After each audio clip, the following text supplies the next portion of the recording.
Hello everybody, it's Ken Faulkner. I got a different kind of video for you. It's still a knife video, different kind of knife video. Uh, yeah, I'm normally a modern folder collector for the most part, but I do like all kinds of knives, all kinds of different knives, and I like unusual stuff too, and that attracts my attention. I've been buying a few more expensive knives lately, but I do like to get them in on a regular basis, and it helps with the channel to have different knives. So I can't always be buying, multi-$100 worth of knives, and I also do appreciate a good budget knife, a good knife that is going to be I'm able to buy, and it doesn't make a big difference to my budget. That's why they call them budget knives, right? Anyway, gotta get into it before people get unhappy about not seeing the knife yet. This is from a company called Higo no Kami. Higo no Kami. Okay, I'm probably butchering the name. I found out about this knife from Gargoyle's Blades. He's got a YouTube channel. If you haven't checked it out yet, he is definitely into Japanese knives and swords, more of the swords, and he gets into detail. And so he really researches the stuff. So if you wanted to get more information on this knife, I'd say go find his video, because he is better with all those details. And frankly, I watched the video. I love listening to all that stuff, but I don't retain all that information so well. And even though I like a good samurai sword, just like anybody else, right? We all love a good katana.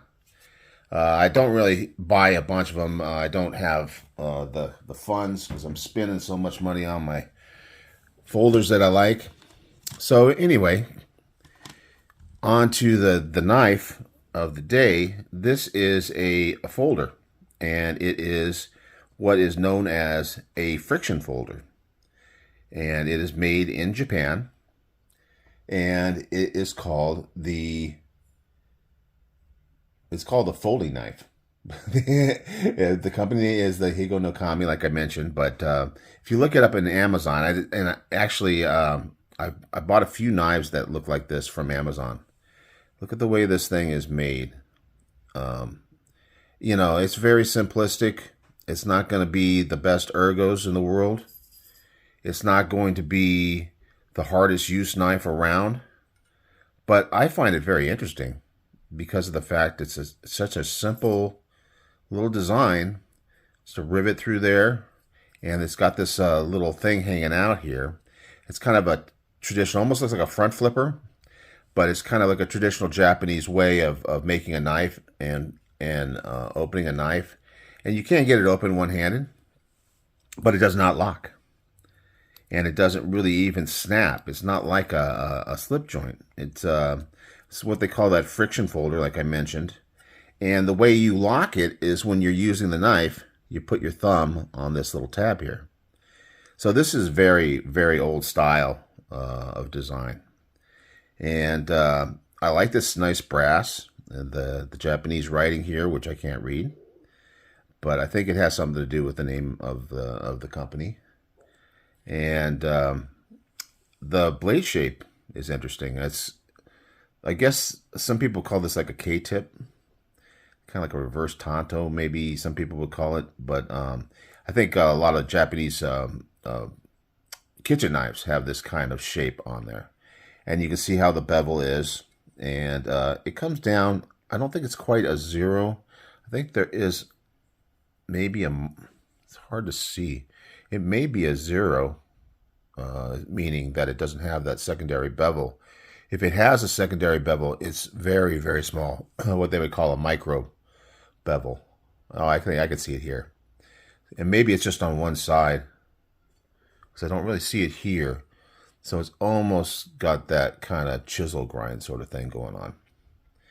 But anyway, and you can also kind of see, if I get it in the light just right, there's a bit of a line right along here. And you see that on katanas, on the samurai swords and such. It's known as a hamon, and it's when they're doing the heat treating. They'll put clay on the parts that they want to keep cooler, and that way that part stays softer. And then the other part that's on the other side of that hamon line towards the edge is the hardened portion of the blade. So, and you see there's a little bit of writing on here as well. It maybe looks like it's only 4 characters. So I don't know all the details of that stuff, but I think it's cool. I think it's cool because it's just such a basic concept, and it actually works well. And in my collection, this is my first friction folder. I've known about them for a while, but you don't see them very often. I saw somebody do a video on friction folders recently. It kind of got my interest piqued a bit, but the one that he showed just wasn't quite, the reviews on it didn't seem like it was quite as good. But this one does have pretty good reviews. Like I say, it's on Amazon, so you can kind of see what everybody's saying. It's not always going to be 100% because, you know, a lot of people reviewing the knives don't really know that much about knives. I wouldn't say that this is like super high quality, but it's only $25, which is, you know that's a good price for a knife. Now, the steel on this is also interesting because I've never really heard of it. Probably should have looked it up beforehand. Maybe somebody in the comments will have some knowledge. That's the great thing about the knife community, because I love when people comment, especially when they have this information that I haven't heard yet, and I learned so much that way.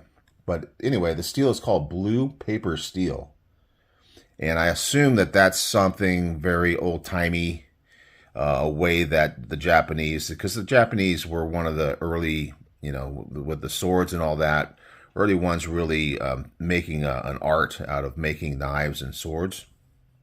And they had developed certain styles, sanmai, other types of patterned type welding that they've done, and they would put a lot of effort into it. So I'm assuming it's something like that.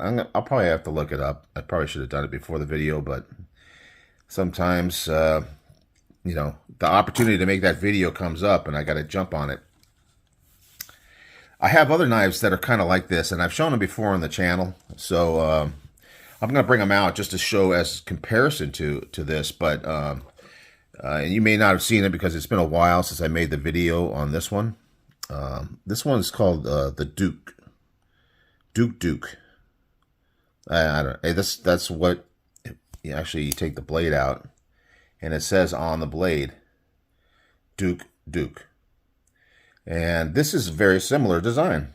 It does have this little loop on the back, but it does have like a sheet metal that's bent around the blade, and it does have like a rivet to hold the knife in. Different kind of you know, markings on the blade, kind of etched in, and on the handle also, similar to this, it does have marking. Now this has the little Duke guy. He's some kind of, I don't know if it's like a little spirit or something like that. There's a little story to this one.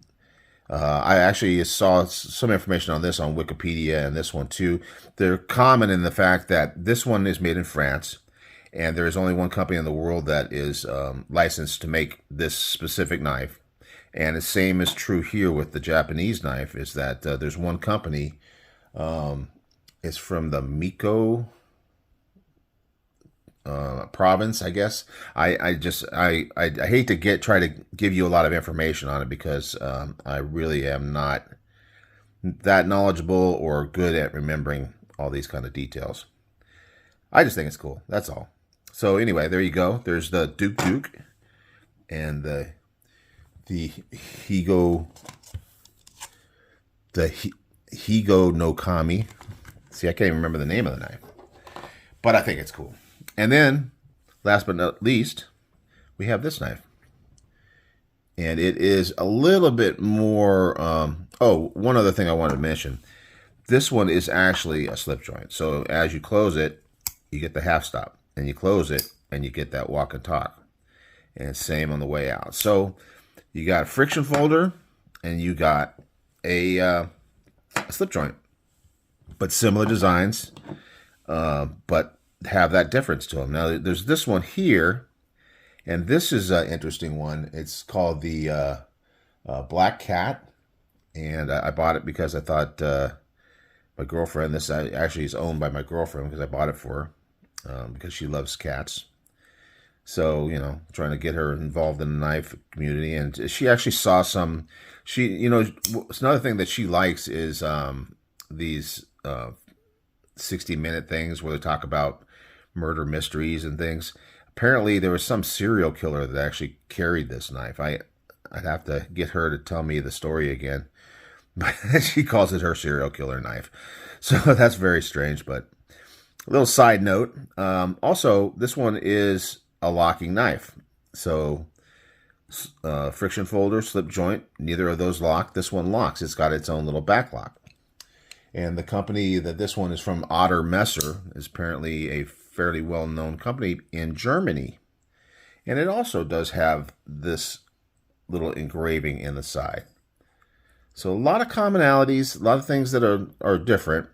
No half stop on this one. It does kind of spring closed, but no half stop, and then it locks.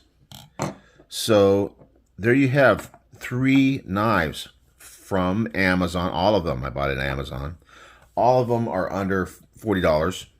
This has got 25, 30, and 30, 37.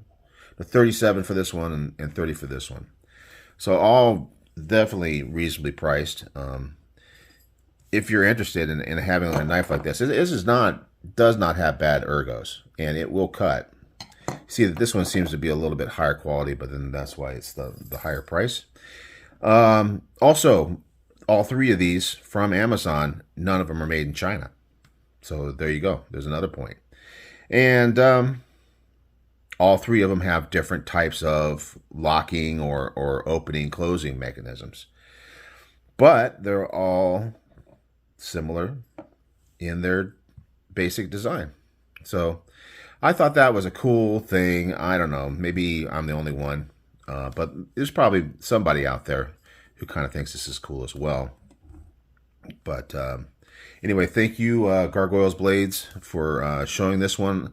I probably would never found this one. This one actually was on G-Ball a long time ago, months ago. And that's where I found that one. And then this one, I was just looking for knives that are named after animals for my girlfriend. So they just kind of happened upon all of these. And that's the way it goes sometimes. You never know what you're going to find. And you never know what you're going to like. So I hope some of you out there enjoyed this. I hope everybody enjoyed it. And I will see you on the next one. Bye.